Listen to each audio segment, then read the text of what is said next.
Friends, welcome back to another reaction video. और मैं हूं ज्योति, वेलकम करती हूं आप सभी का अपने चैनल में। दोस्तों, जैसा कि आप सबको पता ही है कि टोमल की सास की तबीयत बहुत ज्यादा खराब बीते दिनों रही। उनका बीपी भी फ्लक्चुएट रहा और कुछ ना कुछ हेल्थ इश्यूज उनको काफी दिन से चलते आ रहे हैं, जिसके तहत उनकी तबीयत 2-3 दिन पहले कुछ ज्यादा ही बिगड़ गई थी। ये अपडेट टोमल के देवर टमन द्वारा दी गई थी अपने चैनल पे, क्योंकि बहुत सारे क्वेश्चंस उनके कमेंट सेक्शन में आए कि आंटी की तबीयत अब कैसी है, आंटी कैसे इंप्रूव कर रही है। तो उन सबकी अपडेट देते हुए आज उनके देवर ने व्लॉग डाला और व्लॉग में उन्होंने ये बात बताई कि यह सब आंटी की तबीयत पहले से बेहतर है। साथ ही साथ उनका आज जो कैप्शन था वो यही था कि वो अब खाटू श्याम जी की यात्रा के लिए जा रहे हैं, जिसमें उन्होंने बोला कि हम खाटू श्याम जी की ट्रिप के लिए जा रहे हैं। जिस वर्ड को सुन के काफी सारी ऑडियंस को इस बात का बुरा लगा और बहुत लोगों ने उन्हें ये करेक्ट भी किया कि कभी भी किसी धार्मिक स्थल पे जब जाते हैं तो उसको ट्रिप नहीं बोलते, उसको यात्रा बोलते हैं। तो जी हाँ, खाटू श्याम जी की यात्रा के लिए टमन और उसकी मम्मी और जो उनकी फैमिली के बाकी सदस्य हैं वो लोग जा रहे हैं। लेकिन वहीं पे लोगों के बहुत सारे कमेंट्स उनको ये भी थे कि एक तरफ तुम अपनी मम्मी की हेल्थ को लेके सिंपैथी लेते हो, इतने दिन से तुम यही दिखा रहे हो कि मम्मी की हेल्थ खराब है, मम्मी को हेल्थ इश्यूज हो रहे हैं, घर का खाना हम बना रहे हैं, मम्मी की पूरी कंडीशन दिखाते हो कि मम्मी इतने डिप्रेशन में है, इतनी टेंशन में है, उनकी इतनी ज्यादा तबीयत खराब है, उनकी हालत बहुत खराब है। और वहीं पे तुम उनकी तबीयत ठीक होने का इंतजार भी नहीं करते और उससे पहले ही उनको लंबे लंबे ट्रैवल पे लेके चले जाते हो। तो इससे उनकी सेहत पे और बुरा असर पड़ सकता है, क्योंकि अभी वीक है, डिप्रेस है या कुछ भी आप बोल लीजिए। तो बहुत सारे लोगों ने इस तरीके के कमेंट करे, वो कमेंट्स में यहाँ पे आप सबके लिए लगा दूंगी।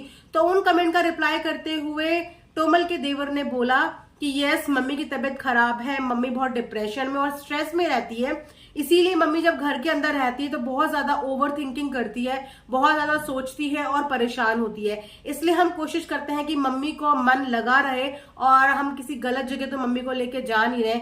जबकि हमारी उम्र डिस्को और क्लब में जाने की है, लेकिन उस उम्र में हम अगर किसी धार्मिक स्थल पे या धार्मिक यात्रा पे जा रहे हैं तो ये हमारे सौभाग्य की बात है। और अपनी मम्मी को हम इसलिए लेके जाते हैं ताकि हमारी मम्मी का माइंड जो है डाइवर्ट रहे। घर में जो सिचुएशन बनी हुई है इस समय, घर में जो सर्कमस्टांसेस चल रहे हैं उसके तहत मेरी मम्मी बहुत ज्यादा डिप्रेस रहती है, परेशान रहती है। इस वजह से हमें मम्मी को लेके निकलना पड़ता है। और भगवान का दरबार एक ऐसा दरबार होता है जहां पे जाके इंसान भक्ति में लीन होता है तो कुछ पल के लिए ही सही पर अपना दुख भूल जाता है। उसके बाद बहुत सारे लोगों का ये भी क्वेश्चन था, बहुत सारे लोगों को ये भी जानना था कि जहां पे आंटी की तबीयत इतनी ज्यादा दिन से खराब चल रही थी तो क्या इस बीच में आंटी के बेटे या बहू में से कोई उनको देखने के लिए आया, यानी कि टोमल और टमृत में से कोई भी आंटी को देखने के लिए आया। तो इस बात का उनके देवर ने कहीं पे भी कोई भी जवाब नहीं दिया, जबकि अक्सर वो अपने हर कमेंट का जवाब देने की पूरी कोशिश करते हैं, अपने हर कमेंट का वो जवाब देते भी हैं इनफैक्ट। लेकिन बार बार उनके कमेंट सेक्शन में क्वेश्चन किया, लेकिन उन्होंने एक भी